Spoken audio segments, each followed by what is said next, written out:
Chris Prophy, musically obsessed. Chris Prophy, musically obsessed with vinyl CDs and cassettes.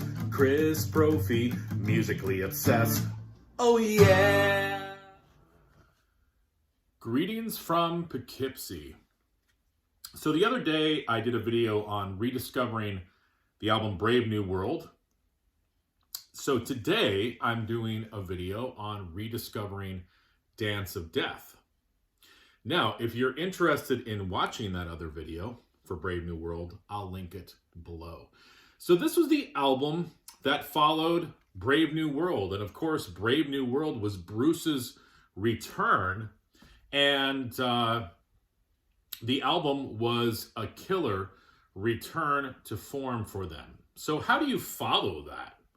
Well, you follow it with another great album. And as I said in my other video, I feel like for me personally, Brave New World and Dance of Death are the two best post-2000 albums for Iron Maiden. So this album might even flow a little bit better than Brave New World, okay? Do you hate that cover? I used to, but I'm digging it lately. There's a lot going on, but I like the colors, and I don't know. Like I said, I never used to like it, but I'm starting to like it. It's growing on me. It's taken a few years, but it's growing on me. So let's go through some of these songs. And again, I've been listening to a lot of Iron Maiden lately, and I've been listening to a lot of these 2000 and beyond albums. So this album opens up with two great up-tempo, in-your-face, short songs, Wildest Dreams and Rainmaker. They're both under 4 minutes. Thank you, Iron Maiden, for making songs under 4 minutes. And you open up the album, and it's just this bright metal that comes out of your speakers. And then one of my favorite Maiden songs from the post-2000 years is No More Lies. Powerful chorus, love that song. Montsegur is a great song as well. And again, you get the history lesson.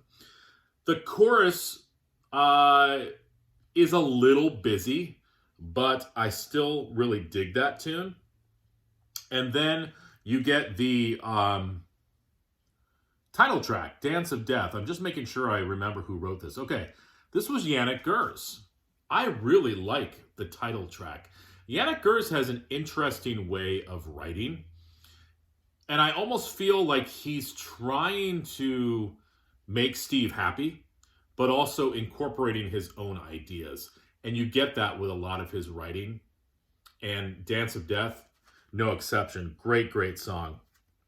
Gates of Tomorrow, another upbeat, bright song.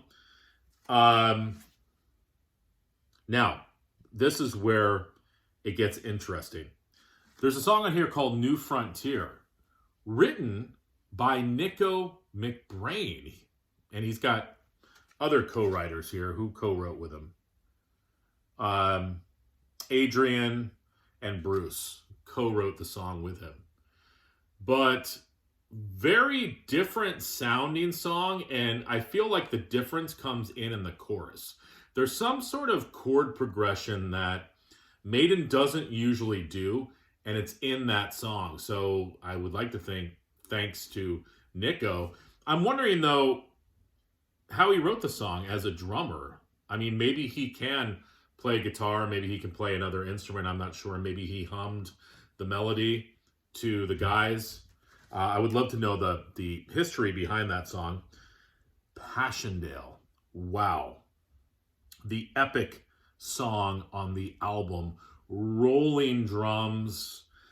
The production on this album is great. Bruce's voice is great. This is before his voice started to falter a little bit.